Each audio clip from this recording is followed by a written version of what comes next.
his views on this particular discussion. And in studios, I'm joined by a political analyst, Mr. Chifampa Siraji. Thank you so much for coming in studios. Thank you. Yesterday, when we actually went out to the social media, yes, and this is, as you know, the papers and also here at the group, we asked, what do you expect the president to speak about during the independence celebrations that actually took place yesterday? And a huge majority, actually, and I'll give you the statistics, 267 responses that were posted on Facebook came through within 6 hours, and many were just asking, will the president this time round tell us that he's considering to hang his political boots? Were you also expecting the same? For sure. Good morning, viewers. First of all, I would like to tell you this, that Uganda has at least achieved something. There has been some progress since 1962 when we attained our independence up to the present. But one thing that we failed to achieve is seeing a peaceful transfer of power from one leader to another. All the leadership that has been coming in has been through bloodshed, and you remember over 500 or 700,000 Ugandans perished in Rwero for this government to come in power. The only gift that I expected from President Museveni to give to Ugandans is to say that Ugandans, I've served my term. Thank you so much for being obedient and supporting me for all the 35 years. I'm hanging up my political boots. But unfortunately, President Museveni did not mention that. Let me give you this. Countries like Tanzania, countries like Kenya, countries like South Africa, countries like Ghana, where we've seen the change of leadership peacefully, one government takes over after the other, peaceful, and they converge at Kolo. Let me give an example. At Kolo, and one president hands over the instruments of power to another one, the incoming one, have had what we call godfathers in politics. Tanzania had Nyerere, Kenya had Uhuru Kenyatta, the father to this one, Kenyatta's. South Africa had Mandela and many other countries. But Uganda, unfortunately, we thought that President Museveni would become the godfather for this country, that he gives power peacefully to another president. I don't care whether that president comes from within the NRM, but handing over power for Ugandans to have an opportunity of seeing a peaceful transfer. That's what all Ugandans are yearning for. Okay, a few years ago, we spoke to him, and one of us actually had an interview with him, a one-on-one, and this is what he had to say. Let's get to it first. Well, I think that one we had ignored. We had not discussed it. It can be discussed, but since we had not, but I think after 75, the vigor, I think there's some scientific idea there, that maybe the vigor is not as much after 75 years. So that one I wouldn't quarrel with some. I know there are some leaders who have been leading even beyond 75. But I think if you want very active leaders, it should good to have the ones below 75. So are you saying you wouldn't go beyond 75 yourself, sir? No. He made a pledge. He will not go beyond 75 years. So could we be ranting for no particular reason, and he has plans to just give off power? President Museveni has always been like that. He will tell you one thing during the day, in the night he changes. You remember when the amendment for Article 102B in Parliament was coming up? The journalists asked him about it, and he said that we are very busy serving the nation. I do not have time for that. That is idle talk. I cannot even talk about that. And he pretended as if for him was not involved and did not want it. But later on, when the debate gained steam and momentum, he's one person who said that these people came here, they said that we should have the amendment, and I also just jumped on the idea. But I did not like it. If you remember in 2006, when he was being nominated in Nambole, when he jumped on a border to go for nominations in Nambole, that time he even pretended that the NRM caucus or whatever pleaded before him for him to stand. But that is his style of politics. He will tell you that I'm not going to stand, then he changes his mind all of a sudden. He's always been a man of his word. Let's get the views of Mr. Rogers Mulindwa, the spokesperson, NRM Secretariat. Good morning, sir. Good morning, sir. Good morning to you, my sister. Thank you so much for joining us this morning. Always a pleasure to keep in touch with you. We are discussing about what the people are saying, what Ugandans are saying, and this has been a request that we've been seeing online since the day before yesterday, and of course yesterday with the independence celebrations.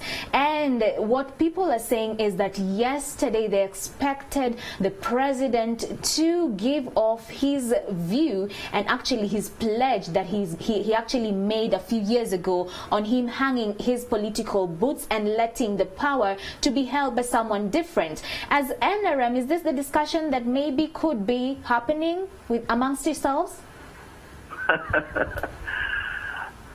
Thank you once again. First of all, you know, a president is elected.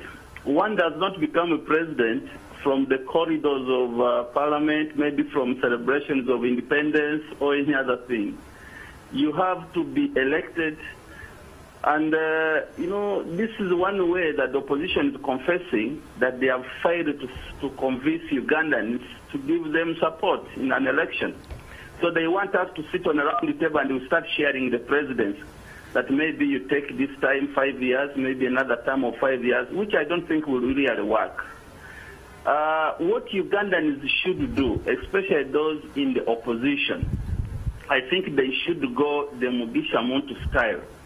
Let them go back on the ground. Let them get their political parties out of the Kampala streets, off the radio stations and television stations. They go and convince the real people, the real numbers out there, because they don't have support. I'll just give you something. We've just come back from Shema. Shema North constituency with over 100,000 voters. The opposition could not find a candidate to carry their flag. What they did was to wait until the NRM primaries were over. Of course, ever after the NRM primaries, there is that kind of confusion. So Mr. Guma Nwagaba, who lost to Kijaju, got annoyed and they said, you come and bail us out. So Mr. Nwagaba picked their flag and went to contest, and the rest had two people. Almost two NRM people in the race, but one of them painted blue on the face, but which actually inside him looked to be still NRM. So that is an illustration to show you that the opposition is not felt anywhere in the country. But let me ask you, Mr. Yes, please. Let me ask you, Mr. Rogers. Mr. Museveni, our president, actually went on record and he said that above 75 years of age, he sees that he will not be able to add any value to the presidency and to the country as a whole. So with him, we know that he has been a person who honors his word. He's actually a person who stands by his word. So with regards to that, what are the chances of this actually happening? What are the chances of him honoring his word this time round? I don't want to commit myself too much on that because I don't remember him saying that personally. Perhaps he said and it skipped my mind. We have actually played it, Mr. Rogers. We have played that particular bite. We have it on record. I don't know, maybe afterwards we'll send you the link and you'll get to see it. Unfortunately, you're not able to join us when we started the show, but he is on record and we have that particular footage. But I would still say, you know, ability to perform or ability to deliver can never be tagged on edge. You must have grown up in an area where there are old people above 60 who don't seem to understand better than those of 35 or 25. The ability to perform has nothing to do with age.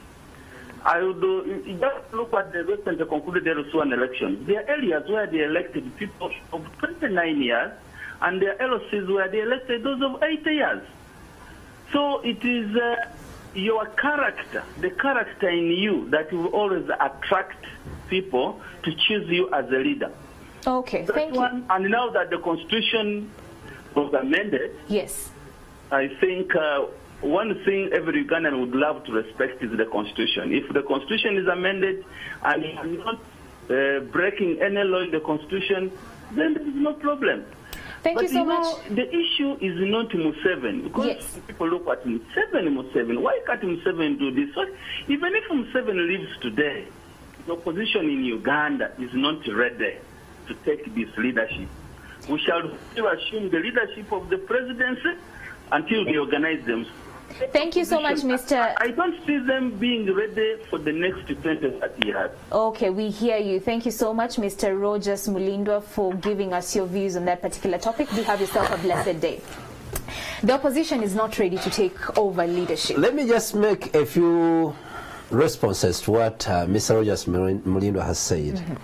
That we've failed to win the presidency. There has been regular elections, and you come and compete and we fail to win.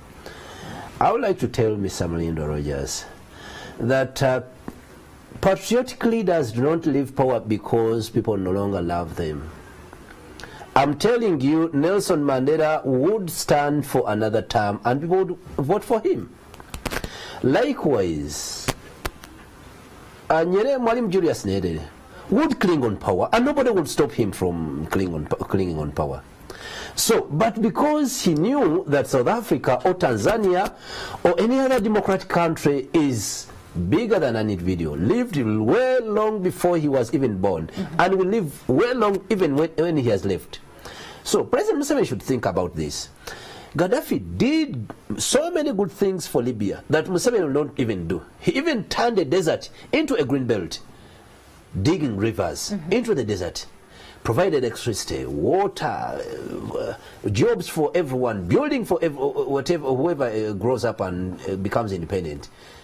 But look at what is happening in Libya. Why?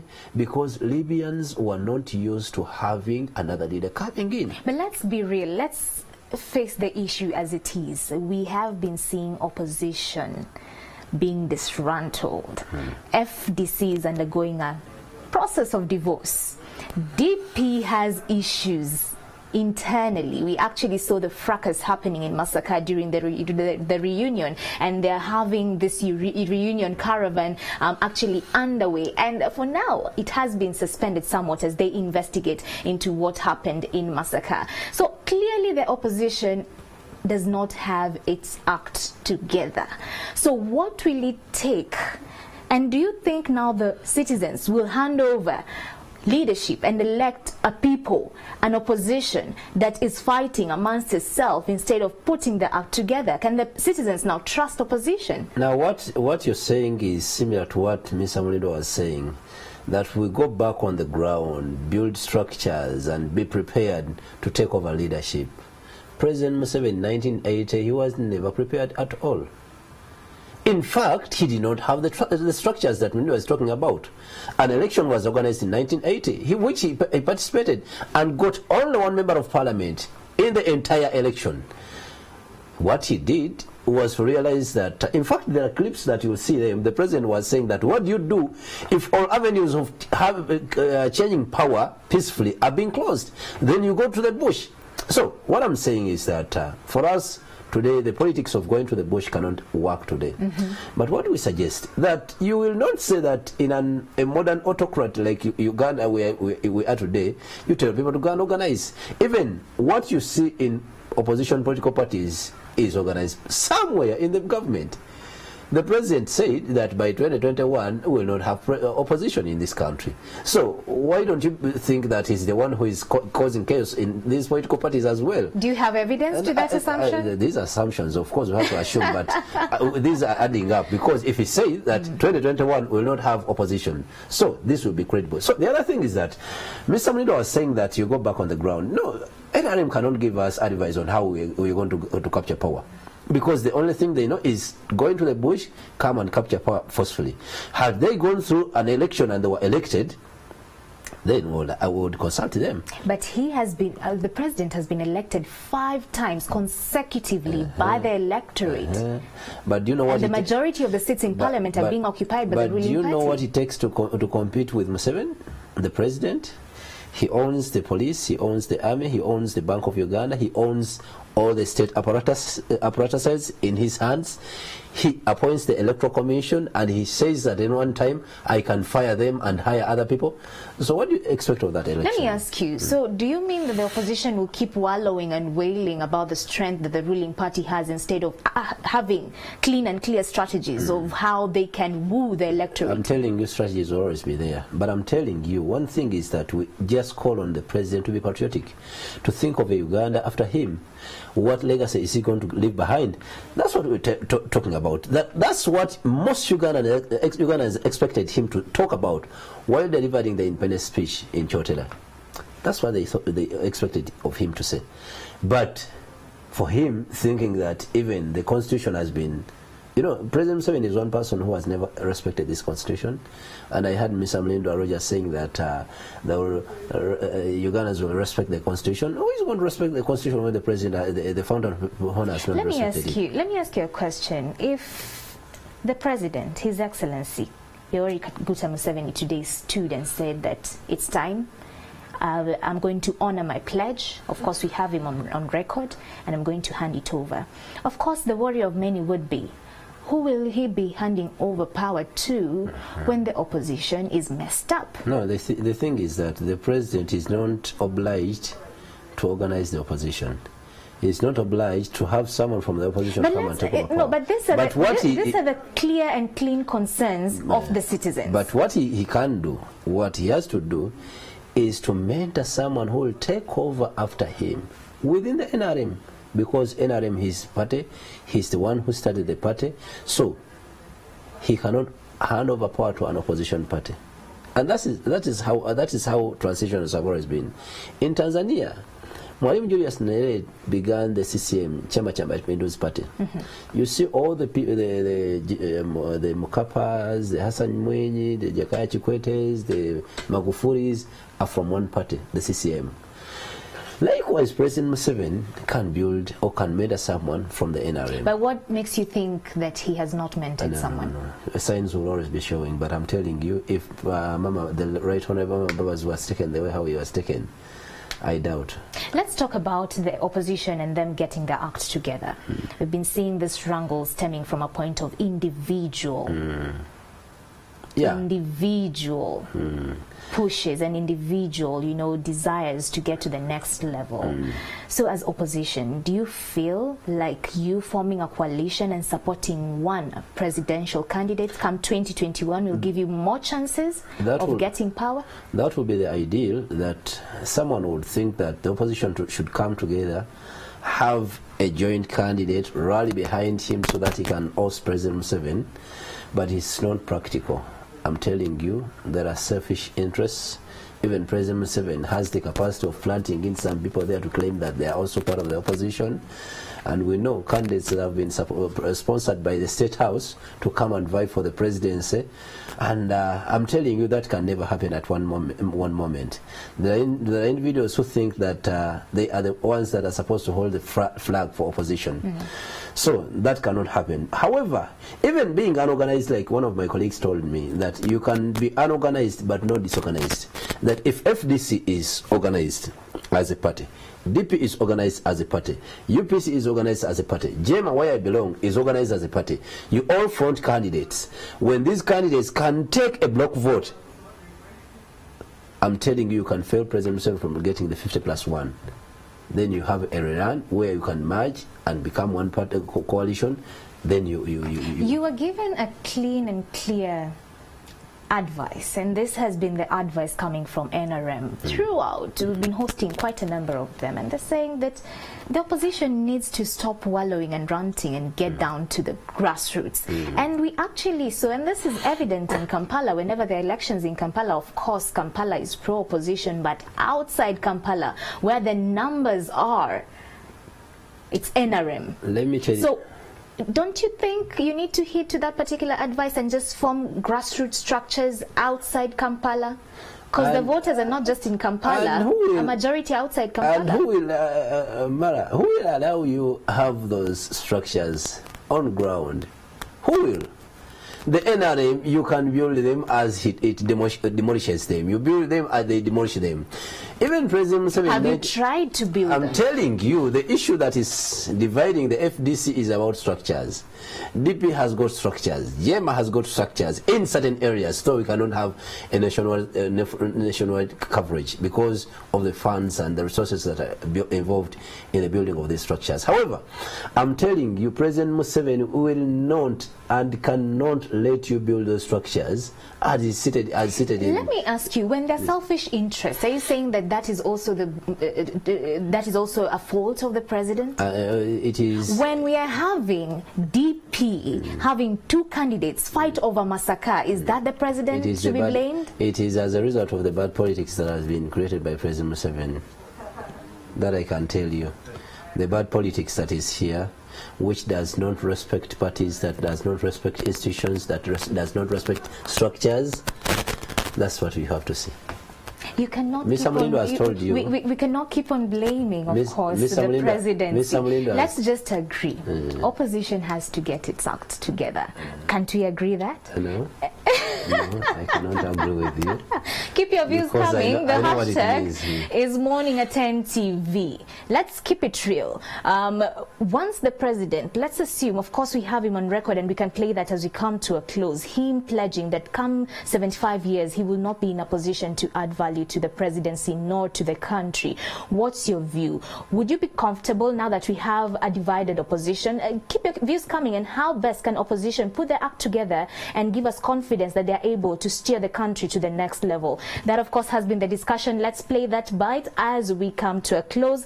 Up next is Solution segment right here. Thank you so much for making time. You're welcome. Okay, thank you. Keep it here. That one, I think that one we had ignored. We had not discussed it. It can be discussed, but since we had not, but I think after 75, the vigor, I think there's some scientific idea there that maybe the vigor is not as much after 75 years. So that one I wouldn't quarrel with some. I know there are some leaders who have been leading even beyond 75. But I think if you want very active leaders, it should go to have the ones below 75. So are you saying you wouldn't go beyond 75 yourself, sir? No.